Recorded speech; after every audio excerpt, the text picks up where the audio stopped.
Good morning. You know I always get the most glamorous assignments, and right now we're actually standing in an alley next to some recycling centers because we wanted to give you an up-close look at what's going on right now. And actually we've got this garbage truck here, but as this moves out of the way, you can see that there are crews up on the tracks right now trying to get that train out of the way so they can start working on those tracks and get this cleaned up. It also means some delays and cancellations for the morning commute. Now those crews have been working all night to re-rail that 8-car train so they can move it, inspect the tracks, and make repairs.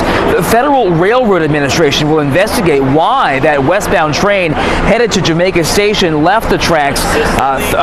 Sorry, that was an eastbound train headed out of Jamaica Station, left the tracks Thursday morning at 54 miles an hour. The MTA says that is actually slower than what this section of track is rated for, 60 to 80 miles an hour. Still, it jolted people out of their seats.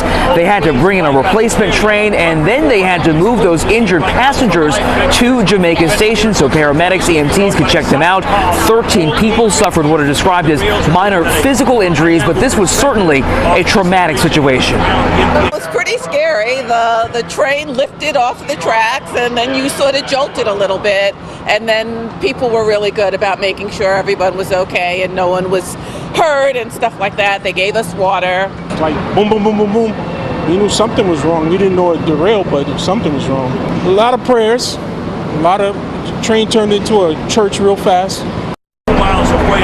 And this morning, the MTA says you can expect delays and cancellations on the Ronkonkoma, Oyster Bay, Hempstead, and Port Jefferson lines.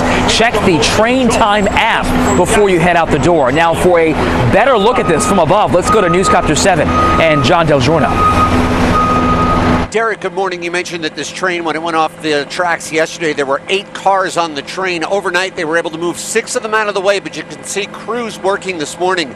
Very, very difficult work here trying to get these last 2 cars back on the tracks and get them out of the way. What we've been watching here, apparently these folks call themselves the LIRR Wreck Crew. We can see that because it says it right on their shirts, and they're specialists in getting this twisted metal up out of the way. We've seen metal workers, welders, and heavy equipment down here just trying to get this train back on the tracks. As a matter of fact, this view right here, you can see how that train is slightly cockeyed and off the tracks. Once that happens, the LIRR says there is substantial damage to the tracks themselves and to the railroad ties underneath. So this isn't going to be just a morning rush hour problem. This will last through the day. As Derek said, there are delays and cancellations. The LIRR says download and take a look at the Train Time app, and you will get all of the latest information on delays and cancellations just east of Jamaica Station.